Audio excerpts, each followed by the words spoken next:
അത്ഭുതങ്ങൾ തീർന്നിട്ടില്ല, അടയാളങ്ങൾ തീർന്നിട്ടില്ല കാലത്തിൽ ഈ ലോകത്തിൽ. എൻ്റെ പേര് നൈസി സാജു. ഞാൻ അമ്പാട്ടുപാളയം സെൻറ്റ് ആനീസ് ചർച്ചിൽ നിന്ന് വരുന്നു. ഞങ്ങളുടെ ഷീറ്റിൻ്റെ മുകളിൽ ഒരു പാമ്പ് കയറിയിരിപ്പുണ്ടായിരുന്നു. പക്ഷേ ഞങ്ങളത് ശ്രദ്ധിച്ചില്ല, കണ്ടുമില്ല. അപ്പോൾ ഒരു ദിവസം വൈകുന്നേരം ആയപ്പോൾ ചേട്ടനും മോളും കൂടി മേളിൽ നിന്ന് ഇങ്ങനെ കളിച്ചുകൊണ്ടിരുന്ന സമയത്ത് പെട്ടെന്ന് വന്ന് പറഞ്ഞു, എടി ഇതേ പാമ്പ് നീ വന്ന് കണ്ടോ എന്ന് വന്ന് കാണുമെന്ന് പറഞ്ഞു. വേഗം ഞാൻ എന്തെന്ന് വെച്ചാൽ ആ സമയം തന്നെ എൻ്റെ ചെറിയൊരു മനസ്സിൽ ചെറിയൊരു പേടിയുണ്ടായിരുന്നു. എന്നാലും ഞാൻ ഇപ്പം തന്നെ ഒരു സ്വർഗസ്നായ, ഞാൻ വീട്ടിൽ താഴെ നിൽക്കണേണ്. ആ സമയത്ത് തന്നെ ഒരു സ്വർഗസ്നായ ഒരു നന്മ പറഞ്ഞ ഒരു വിശ്വാസ പ്രമാണം ചൊല്ലി വെഞ്ചരിച്ച വെള്ളം എടുത്ത് ഞാൻ മേളിലേക്ക് പോയ സമയത്ത് അവിടെ ആ പാമ്പിനെ ഞാൻ നോക്കിയിട്ട് കണ്ടില്ല. അപ്പം ഞാൻ ചേട്ടനോട് ചോദിച്ചു, ചേട്ടാ എവിടെയാണ് പാമ്പ്? അപ്പം അങ്ങനെ ഞാൻ നോക്കിക്കൊണ്ടിരുന്ന സമയത്ത് അപ്പുറത്തെ വീട്ടിൽ ഞങ്ങളുടെ കൊമ്പ് ഇങ്ങനെ ഷീറ്റിൻ്റെ മേളിലേക്ക് നിൽക്കണതുകൊണ്ട് അവരുടെ വീട്ടിലും കുറച്ചതായിട്ടുണ്ട്. അപ്പുറത്തെ വീട്ടിൽ അവിടെ ചെന്നത് ഇങ്ങനെ ചുറ്റിപ്പണഞ്ഞ് കിടക്കണേ. അപ്പം ഞാൻ എന്ത് ചെയ്യുന്നു വെച്ചാൽ എൻ്റെ വീട്ടിൽ നിന്ന് തന്നെ ഞാൻ എന്ത് ചെയ്യുന്നു വെച്ചാൽ കൊന്തയും കൈ പിടിച്ചിട്ടുണ്ടായിരുന്നു.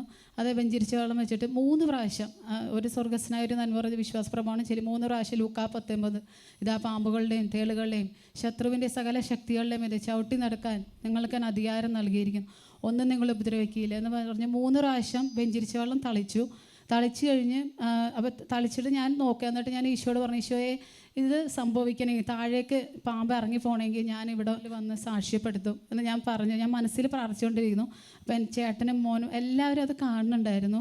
പതുക്കെ അത് താഴേക്ക് വേറൊരു അവരുടെ വീട്ടിൽ തന്നെ ഒരു തെങ്ങുണ്ട്, അതിലേക്ക് താഴേക്ക് ഇറങ്ങിപ്പോവുകയും ചെയ്തു. അപ്പോൾ പെട്ടെന്ന് തന്നെ അത് താഴേക്ക് ഇറങ്ങിപ്പോയി. ഒരു 15 മിനിറ്റ് പിടിച്ചു വന്നാൽ അത് താഴേക്ക് ഇറങ്ങിപ്പോയി. അത് കഴിഞ്ഞ് 2 ദിവസം ഒരാഴ്ച കഴിഞ്ഞപ്പോൾ എൻ്റെ മോൻ വന്ന് പറഞ്ഞപ്പോൾ ഞാനിങ്ങനെ ഊഞ്ഞാലാടുമ്പോൾ പിന്നെ ആ പാമ്പ് ഇവിടെ വന്ന് ഇപ്പം ഉണ്ടായെന്ന് പറഞ്ഞു. അപ്പം വേഗം എന്തെന്ന് വെച്ച് കഴിഞ്ഞാൽ അവിടെ ഒരു കൊമ്പുണ്ടായിരുന്നു, അതെടുത്ത് പിടിച്ച് കുത്തി. അതപ്പോൾ തന്നെ അതിൻ്റെ പണി കഴിഞ്ഞു. അപ്പോൾ തന്നെ അത് ചത്തുപോവുകയും ചെയ്തു.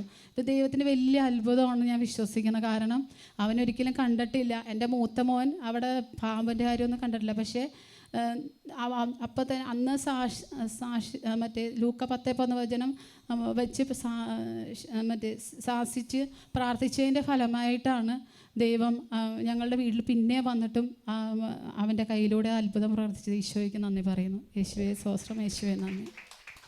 നമ്മൾ തടസ്സങ്ങളും രോഗങ്ങളും പ്രത്യേകിച്ച് പൈശാചിക പീഡകളുണ്ടെങ്കിൽ ഡെലിവറൻസിൻ്റേതായ വചനങ്ങൾ കൂടുതൽ ആവർത്തിച്ച് ചൊല്ലണം. അല്ലെങ്കിൽ ക്യാൻസർ രോഗം ഉണ്ടെങ്കിൽ അത് സൗഖ്യത്തിൻ്റേതായ വചനങ്ങൾ ഉച്ചരിക്കണം. അതിൻ്റെ കൂടെ ഡെലിവറൻസ് വചനങ്ങളും നമ്മൾ ഉച്ചരിച്ച് പ്രാർത്ഥിച്ചാൽ ആ മേഖലയിൽ മാറ്റം വരും. ഇഴജന്തുക്കളുടെ ആക്രമണം നമ്മുടെ സ്ഥലത്തിലുണ്ടെങ്കിൽ നമ്മൾ ഇടയ്ക്ക് ഉപ്പ് ചുറ്റും വിതറി പ്രാർത്ഥിക്കുന്നതും ജെറീക്കോ പ്രയർ ചൊല്ലി പ്രാർത്ഥിക്കുന്നതും നല്ലതാണെന്നുള്ള കാര്യം ഓർമ്മിക്കുന്നു. അല്ലെങ്കിൽ